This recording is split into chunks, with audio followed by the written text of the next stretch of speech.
Thomas and the Spaceship. It was a foggy night on the island of Sodor.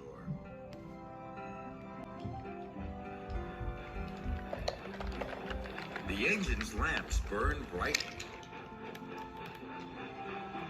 and the fog swirled and twirled around their wheels as the engines headed home. All except for Percy. A valve had come loose in his cylinder. Percy had broken down. Thomas chuffed in. "Hello, Percy," he tooted. "Hello," he peeped happily. Thomas buffered up to Percy and they headed home towards Tidmouth's sheds.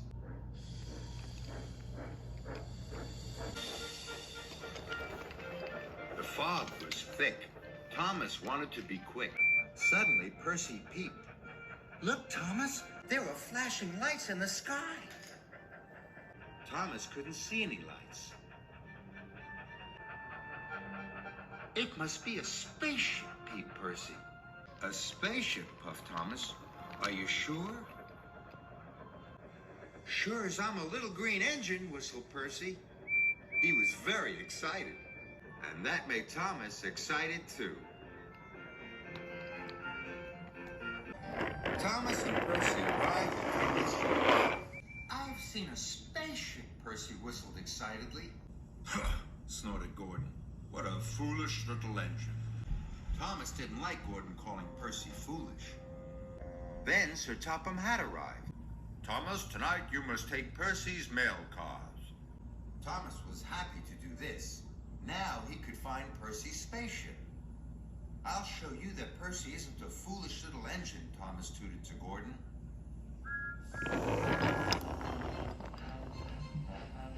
He set off into the fog. Thomas chugged to the top of Gordon's Hill. He was looking for the spaceship.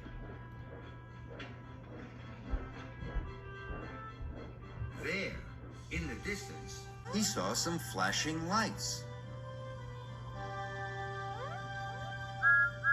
"Hooray!" whistled Thomas. "There's Percy's spaceship!" And he wheeshed down the hill.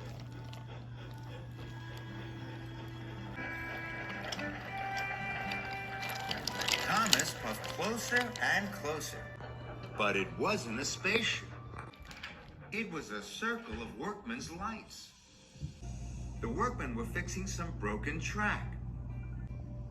Thomas was very disappointed. "I must find Percy's spaceship," he whistled. So he chuffed on through the fog.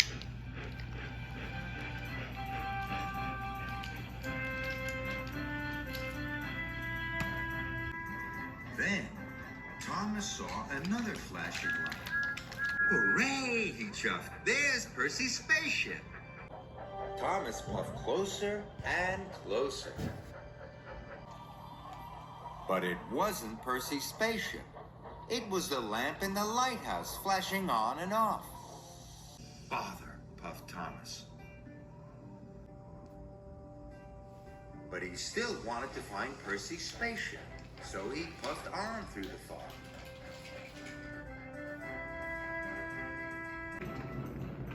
Thomas was very tired, and it was very late. He had searched everywhere. How was he going to show Gordon that Percy had seen a spaceship? Then, suddenly, he saw them. These flashing lights were moving in the sky. "That must be Percy's spaceship," whistled Thomas. He was very excited. Thomas pumped his pistons and raced after the flashing lights. The spaceship was flying lower and lower in the sky. Suddenly, Thomas didn't feel tired anymore. Thomas's wheels clickety-clacked on the rails of the track to see Jeremy the plane coming in to land at the airport. "Cinders and ashes," cried Thomas. "Jeremy the plane must be Percy's spaceship." Thomas felt very sad. He hadn't found a spaceship. Worst of all, he had let down his friend Percy. Thomas puffed away. He was so tired the mail cars felt very heavy now. Sir Topham Hatt will be cross, sighed Thomas. I've spent all night looking for Percy's spaceship. Thomas knew that now he couldn't deliver the mail cars on time. He needed help. So he chuffed back to Tidmouth as fast as his aching axles would spin. Thomas arrived at Tidmouth sheds. Still at the repair. How many spaceships did you find? Puffed Gordon grandly. It wasn't a spaceship, puffed Thomas sadly. It was Jeremy the plane coming into land. Thomas felt foolish, but he still had to be really useful. Gordon, I need your help, he tooted. You are faster and stronger than any engine. If we share the cars, the mail can still be delivered by breakfast. This made Gordon feel important, and Gordon liked feeling important. So Gordon took half the mail cars, and Thomas took the others, until all the mail was delivered by breakfast. The next night, there was no fog.